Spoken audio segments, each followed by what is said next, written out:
आप सभी भाई-बहनों का आध्यात्मिक ऑक्सीजन की लघु ज्ञान संदेश कक्षा में एक बार फिर स्वागत है।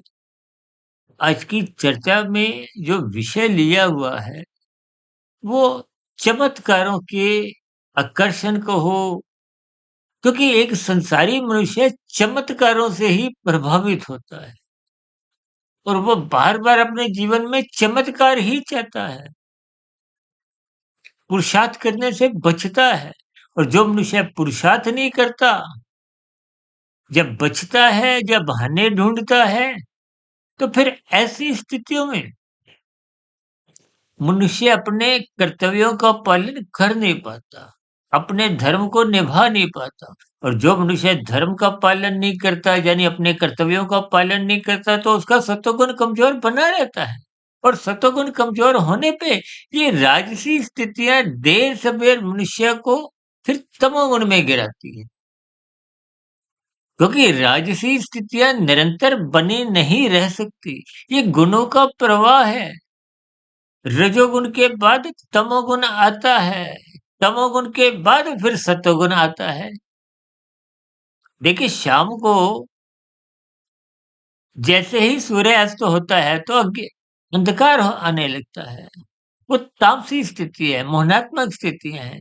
8 घंटे का तमोगुण के बाद फिर एक सत्वगुण का प्रवेश होता है। अंधकार नहीं छँटता, लेकिन ये देखिए गुणों का प्रवाह है। अब सूर्य निकलने से पूर्व का जो समय है, वो तो ब्रह्म मुहूर्त का समय है। वो सत्वगुण की एक शुद्धतम स्थिति, एक दार्शनिक भाव से कही देखिए प्रकाश की अलग स्थितियाँ हैं, ज्ञान की अलग स्थितियाँ हैं। इनको अर्थ, भावार्थ रूप में समझने होते हैं। मात्र शाब्दिक स्तर पर ही यदि आप रुक जाते हो, तो फिर आप उलझ जाते हो, भटक जाते हो। तो फिर शास्त्रों का ज्ञान विज्ञान तो बहुत दूर की बात है।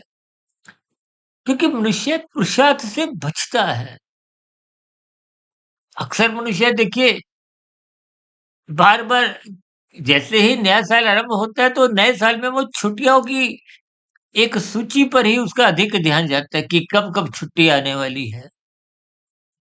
ये छुट्टी शब्द ही आपको हमें विशेष प्रकार के प्रमाद में गिराती है, रजोगुण में गिराती है और जब-जब रजोगुण सतोगुण की लगाम छुड़वा लेता है, अनुशासनहीनता आने लगती है, तो फिर मनुष्य कर्तव्यों का पालन नहीं करता और तमोगुण में गिरने को बाध्य